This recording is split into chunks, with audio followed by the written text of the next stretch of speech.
बिस्मिल्लाहिर्रहमानिर्रहीम। अस्सलाम वालेकुम स्टूडेंट्स। चैप्टर 5 को हम डिस्कस कर रहे थे और आज जो टॉपिक मैं डिस्कस करूंगी वो है CPU registers and special purpose registers. Student, register क्या होते हैं? Register is a small high speed memory inside CPU. कि सीपीयू में कुछ रजिस्टर होते हैं जो कि हाई स्पीड मेमोरी होती है उनकी, और वो स्मॉल होते हैं, और सीपीयू उन रजिस्टर्स को यूज़ करता है उस डाटा को स्टोर करने के लिए या उस डाटा का एड्रेस स्टोर करने के लिए जिसने उसे मेमोरी से लेना होता है। मीन्स कि मेमोरी में से जो प्रोसेस या जो डाटा या जो इंस्ट्रक्शंस ले रहा होता है सीपीयू, उनको टेम्पोरेरी स्टोर करने के लिए वो रजिस्टर्स को यूज़ करता है। CPU use to store data को स्टोर करने के लिए, इंस्ट्रक्शंस को स्टोर करने के लिए टेम्पोरेरी के आर्जी तौर पर डाटा या इंस्ट्रक्शन को स्टोर करता है सीपीयू रजिस्टर्स में। मींस के अभी उस डाटा पर प्रोसेस होना होता है और वो डाटा जिसमें भी प्रोसेस होना होता है, जिसे मेमोरी से फेच किया जा रहा होता है, तो उस डाटा को सीपीयू रजिस्टर्स में स्टोर करवाता है। Data is stored in registers from memory for execution. Data को सीपीयू क्या करता है? मेमोरी से फेच करता है और स्टोर कर देता है किसमें? रजिस्टर्स में। क्यों? क्योंकि अभी उस डाटा पे प्रोसेस होना होता है और रजिस्टर में जो डाटा स्टोर हो रहा होता है वो टेम्पोरेरी होता है, वो आर्जी तौर पर स्टोर होता है। सीपीयू में मुश्तमिल है स्मॉल नंबर ऑफ रजिस्टर्स पर। मीन्स के कंटेन करता है नंबर ऑफ रजिस्टर्स पाए जाते हैं सीपीयू में। साइज ऑफ रजिस्टर जो होता है वो बाइट्स में होता है।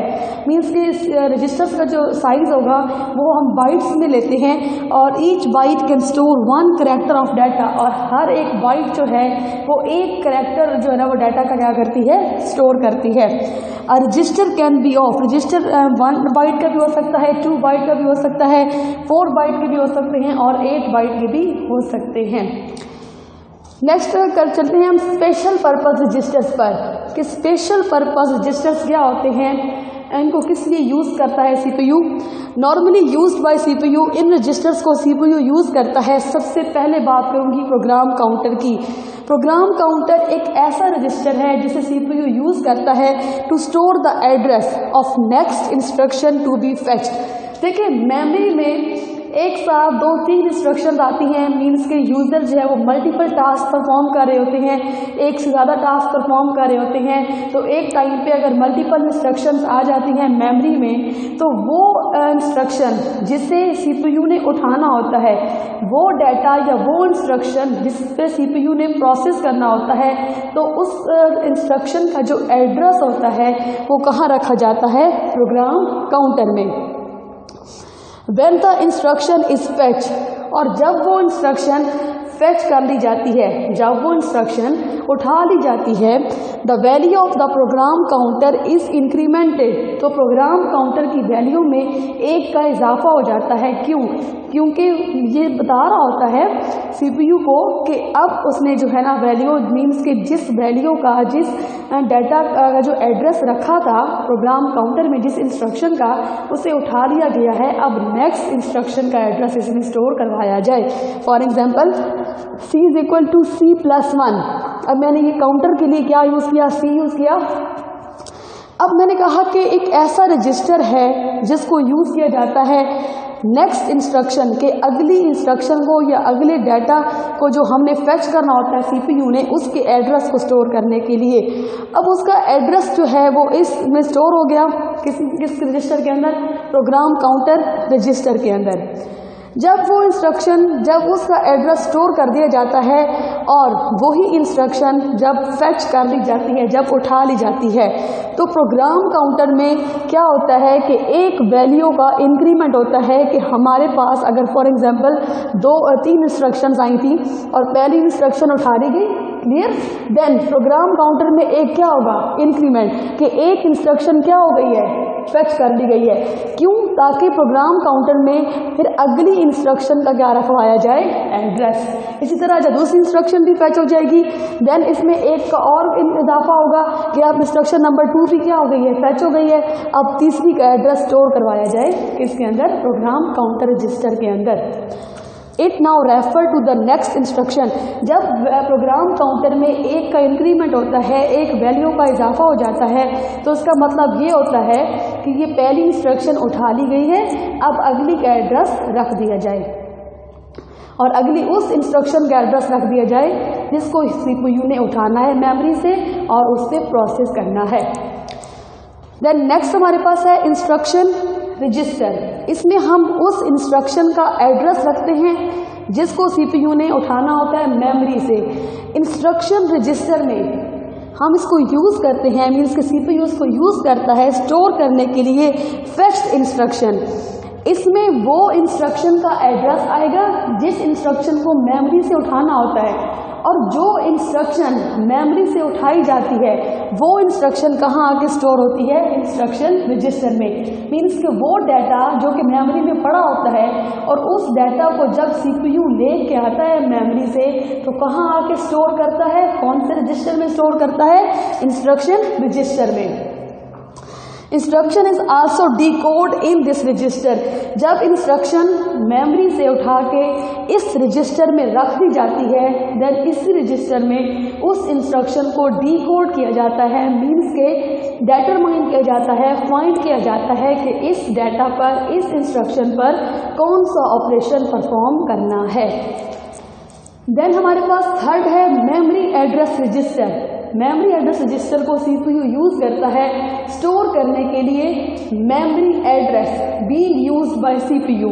देखिए स्टूडेंट्स, CPU ने मेमोरी में पड़े हुए डाटा को रीड भी करना है, मीन्स के उठा के भी आना है, उस पर प्रोसेस करना है। प्रोसेस करने के बाद CPU ने वही डाटा अगेन मेमोरी में स्टोर भी करवाना है। अब CPU ने मेमोरी में अगर डाटा को उठाना है, मेमोरी में पड़े डाटा को उठाना है या मेमोरी में डाटा को स्टोर करवाना है, देन उसको क्या चाहिए, उसको किसका एड्रेस चाहिए, CPU को मेमोरी का एड्रेस चाहिए होता है, मेमोरी में पड़े हुए डाटा का एड्रेस चाहिए होता है। मैंने आपसे कहा था लास्ट लेक्चर में कि मेमोरी में मिलियंस ऑफ सेल होते हैं और हर सेल को मीन्स के हर बाइट को जो है वो एक यूनिक एड्रेस दिया जाता है।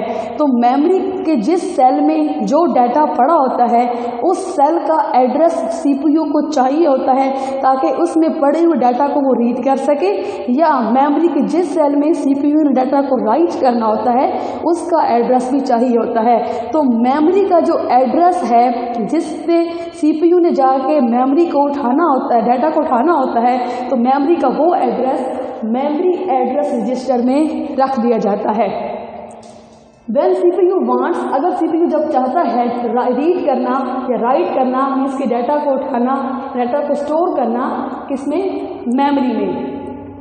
It stores the address, CPU store करता है एड्रेस ऑफ दैट मेमोरी, उस मेमोरी लोकेशन का, मीन्स के मेमोरी में उस सेल का एड्रेस रखता है, मेमोरी के उस सेल का एड्रेस कहाँ रख देता है, मेमोरी एड्रेस रजिस्टर में, जिस सेल में जाके मेमोरी CPU ने डाटा को स्टोर करना है या जिस सेल में से डाटा को CPU ने उठाना है, तो उस सेल का एड्रेस कहाँ रख दिया जाता है, मेमोरी एड्रेस रजिस्टर में। देन हमारे पास फोर्थ रजिस्टर है memory buffer register. Memory buffer register को CPU यूज़ करता है स्टोर द डाटा, उस डाटा को स्टोर करने के लिए कमिंग फ्रॉम द मेमोरी, जो कि मेमोरी से आ रहा होता है, और गोइंग टू द मेमोरी, और वो डाटा इसमें स्टोर होता है जिसने मेमोरी में जाना होता है, कि मेमोरी से आने वाला डाटा मेमोरी बफर में रख दिया जाता है। क्लियर हो गई बात। और वो डाटा जिसने मेमोरी में दोबारा जाना है, प्रोसेस हो गया उस डाटा पे, उस डाटा ने अगेन अब कहाँ जाना है, मेमोरी में, तो वो डाटा भी कहाँ रख दिया जाता है, मेमोरी बफर रजिस्टर में। क्लियर। मीन्स कि CPU क्या करता है कि वो डाटा जो आ रहा होता है मेमोरी से, या वो डाटा जो मेमोरी में जा रहा होता है, coming from the memory and going to the memory, तो वो डाटा CPU कहाँ जाकर स्टोर करवाता है, मेमोरी बफर रजिस्टर में। And the last register is stack pointer register. Set of memory location, stack pointer register की डेफिनेशन ये है कि a set of memory location, memory location का वो सेट जिसमें डाटा को स्टोर किया जाता है या पड़े हुए डाटा को उठाया जाता है इन एन ऑर्डर, एक तरतीब में। स्टैक पॉइंटर रजिस्टर जो है उसमें डाटा तरतीब से स्टोर करवाया जाता है, और जिस तरतीब से स्टोर करवाया जाता है उसी तरतीब से उठाया जाता है। फॉर एग्जाम्पल ये हमारे पास एक स्टैक है, क्लियर। अब स्टैक में मैंने डाटा को अगर स्टोर करवाना है, यहाँ पे मैंने स्टोर करवाया, फॉर एग्जाम्पल अगर मैं स्टोर करवाती हूँ यहाँ पे डाटा, यहाँ पे मैंने करवाया A B C D, clear. सबसे पहला डाटा मेरा क्या है A, दूसरा डाटा मेरा क्या है B, तीसरा C और चौथा D। डाटा को मैंने तरतीब में क्या करवा दिया, स्टोर करवा दिया, क्लियर। सबसे पहले A को स्टोर करवाया, फिर B को, फिर C को और D को। जिस तरतीब से डाटा को स्टोर करवाया जाता है मीन्स के तरतीब में डाटा को स्टोर करवाया जाता है और तरतीब से उठाया जाता है। अब उठाया किस तरह जाता है, इसमें एक जो है ना वो टेक्निक यूज़ होती है जिसको हम कहते हैं last in first out. Last in first out technique ऐसी टेक्निक है कि वो डाटा लास्ट इन जिसे आपने सबसे लास्ट में स्टोर किया था, फर्स्ट आउट, उसी को सबसे पहले स्टैक से निकाला जाता है। Last in first out means कि वो डाटा जिसे आपने सबसे आखिर में स्टोर किया था, सबसे पहले उसी को बाहर निकाला जाता है। अब आपने सबसे पहले स्टोर किया A, उसके बाद करवाया B, उसके बाद C, उसके बाद D। CPU क्या करता है, स्टैक पॉइंटर रजिस्टर में डाटा को स्टोर करवाता है और वो डाटा जो उसने सबसे आखिर में स्टोर करवाया था, सबसे पहले उसी को रिट्रीव करवाता है, उसी को उठाता है। अब लास्ट इन फर्स्ट आउट, इसमें क्या होगा, इसमें टेक्निक यूज़ करवा रही हूँ। लास्ट इन, सबसे आखिर में किसको हमने इन किया था, सबसे आखिर में हमने D को इन किया था, D को स्टोर किया था और D को ही हम सबसे पहले निकालेंगे। पहले D बाहर निकलेगा, उसके बाद फिर C, देन B और देन A, क्लियर। मीन्स के एक ऑर्डर में स्टोर होते हैं और ऑर्डर से ही रिट्रीव किए जाते हैं। तो वो डाटा जैसे आपने सबसे पहले मीन्स के को आइटम को उठाना होता है स्टैक में से, तो सबसे पहले आप टॉप से आइटम को उठाते हैं नीचे वाले आइटम को उठाने से पहले। अगर आपने A वाला आइटम उठाना है तो सबसे पहले आप टॉप वाला आइटम को उठाएंगे, देन आप नीचे वाला आइटम मीन्स के बिलो वाले आइटम्स को उठाते हैं। ये थे CPU के